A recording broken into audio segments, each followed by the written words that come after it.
की कही हुई बात से दूसरे जमात और दूसरे कबीले के लोगों को कोई तकलीफ और नुकसान न पहुंचे, इसलिए आप अपने कबीले की बात को कर सकते हैं। बहुत अहम मीटिंग में बार बार कह रहा हूं, इसको कोचिंग समझ लीजिए। मैं तो आज अवध ओझा को भी लाना चाहता था।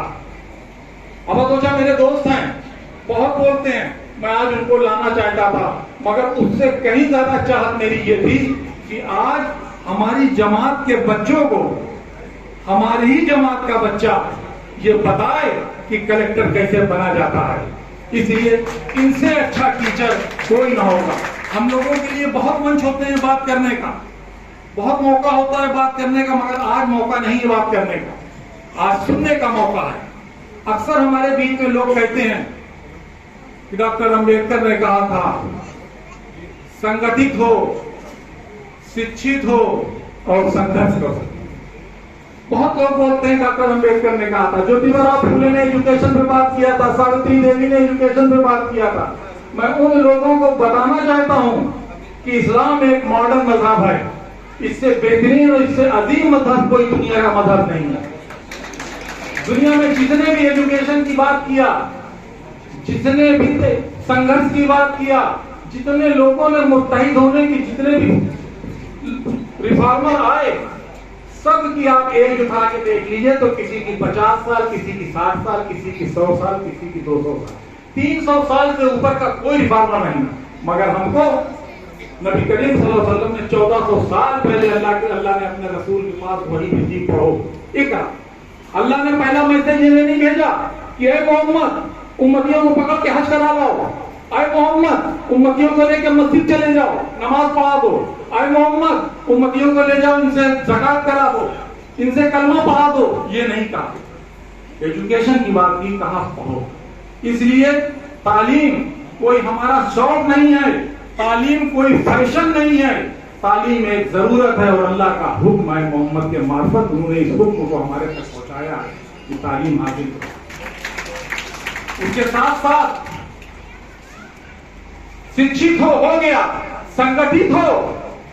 किसी को संगठन में संगठित किया गया 50 साल पहले, 60 साल पहले, 100 साल पहले, 200 साल पहले।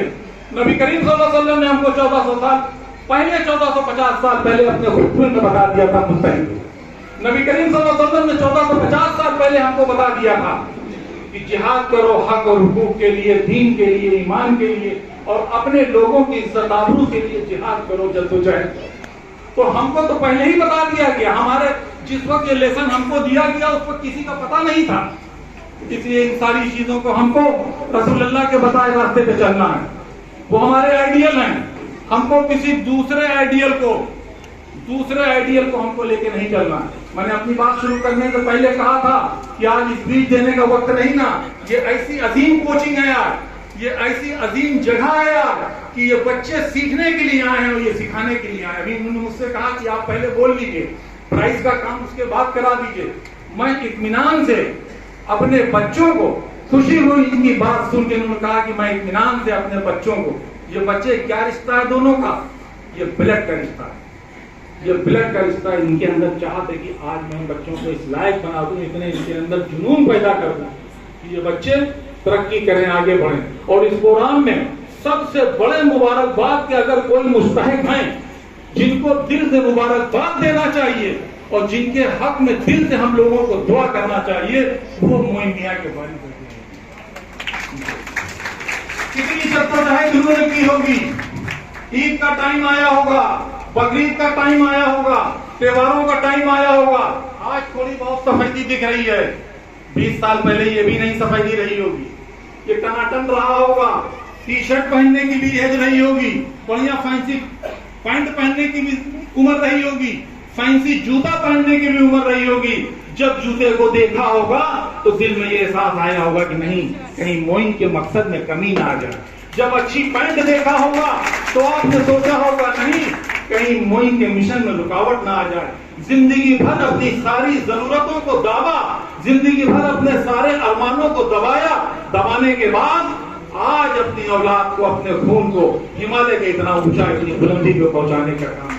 इसलिए मैं इनको मुबारकबाद देना चाहता हूं। और इसके साथ साथ मोइन मियां के साथ साथ उन तमाम बच्चों से ये बताना चाहता हूं कि जिंदगी के दो पहलू होते हैं। एक आधी उम्र तक, जहां तक मोइन मियां आए हैं, यहां तक आपको मछली की आंख को देखना चाहिए, सिर्फ अपने टारगेट को देखना चाहिए कि आईएएस बनना है, आईपीएस बनना है, पीसीएस बनना है, कलेक्टर बनना है, डॉक्टर बनना है, क्या बनना है, टारगेट को देखना चाहिए।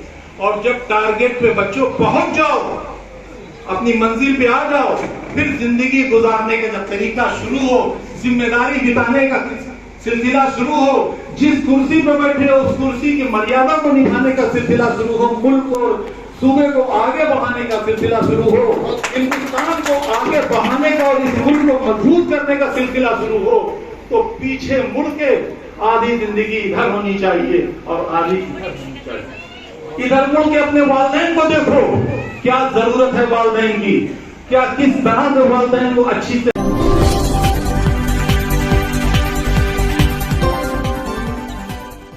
सब्सक्राइब कीजिए हमारे मंसूरी समाज चैनल को और बेल आइकॉन